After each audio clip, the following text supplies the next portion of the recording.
జూబ్లీహిల్స్ ఉప ఎన్నికల్లో భాగంగా నవీన్ యాదవ్ కు కాంగ్రెస్ అధిష్టానం టికెట్ కేటాయించిన విషయం తెలిసిందే. ఈసారి ఎలాగైనా జూబ్లీహిల్స్ టికెట్ సాధించాలనే పక్కా వ్యూహంతో కర్త కర్మ క్రియ అయి ముందుండి తతంగం అంతా నడిపించింది చిన్న శ్రీశైలం యాదవ్ అయినా తెర వెనుక మాత్రం బీసీవై పార్టీ పాత్ర ఉందనే టాక్ బలంగా వినిపిస్తోంది.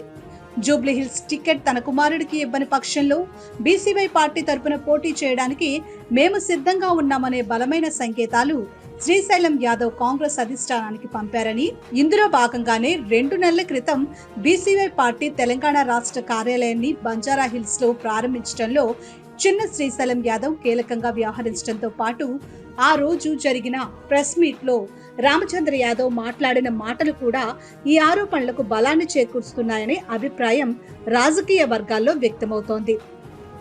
జూబ్లీ హిల్స్ ఎన్నికలకు సంబంధించి ఆ నియోజకవర్గంలో ఇప్పుడు రాష్ట్రంలో ఉన్న ప్రధాన పార్టీలు బీసీ అభ్యర్థిని ముందుకు తీసుకొని వచ్చినట్టయితే ఖచ్చితంగా బీసీ అభ్యర్థికి మేము మద్దతు ఇస్తాము. అలా కాకుండా వీళ్ళ రాజకీయ కోణంలోనో లేదా కుట్ర కోణంలోనో మోసం చేయాలని చూస్తే ఖచ్చితంగా బీసీవై పార్టీ జూబ్లీ హిల్స్ ఎన్నికల్లో పోటీలో ఉంటుంది. రోజు రోజుకి బీసీ ఉద్యమం బలపడుతున్న ఇలాంటి సమయంలో నవీన్ యాదవ్ బీసీవై పార్టీ తరపున పోటీ చేస్తే కాంగ్రెస్ ఓడిపోవడమే కాకుండా తెలంగాణలో బీసీవై పార్టీ కూడా బలం పుంజుకుంటుందని భావించిన కాంగ్రెస్ పెద్దలు ఎంతో మంది సీనియర్ లీడర్స్ స్థానిక నాయకత్వం వ్యతిరేకించిన 100 కోట్లు ఖర్చు పెట్టడానికి సిద్ధంగా ఉన్న బడా నేతలను కూడా పక్కన పెట్టి నవీన్ యాదవ్ కు సీటు కేటాయించినట్లు సమాచారం.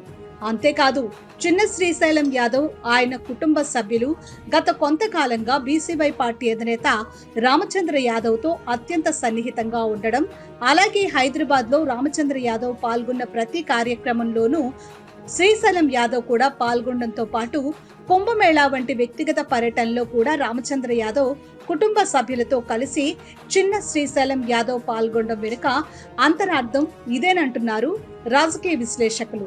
మరి ఇన్ని నాటకీయ పరిణామాల మధ్య సీటు దక్కించుకున్న నవీన్ యాదవ్ ఈ ఉప ఎన్నికల్లో తన సత్తాను ఎంతవరకు చాటుతాడో వేచి చూడాలి.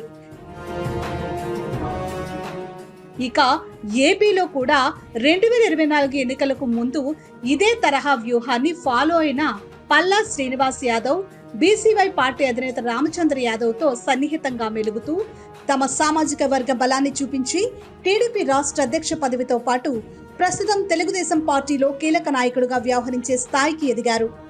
ఏది ఏమైనా కొత్తగా పార్టీని స్థాపించి జనంలోకి వెళ్తున్న రామచంద్ర యాదవ్ కు ఇప్పటి వరకు ఎంతమాత్రం రాజకీయ లబ్ధి చేకూరిందో తెలియదు. కానీ బీసీవై పార్టీ పుణ్యాన ఏపీలో పల్లా శ్రీనివాస్ యాదవ్, తెలంగాణలో శ్రీశైలం యాదవ్ వంటి నాయకులు మాత్రం రాజకీయంగా బాగానే లాభపడ్డారని చెప్పవచ్చు.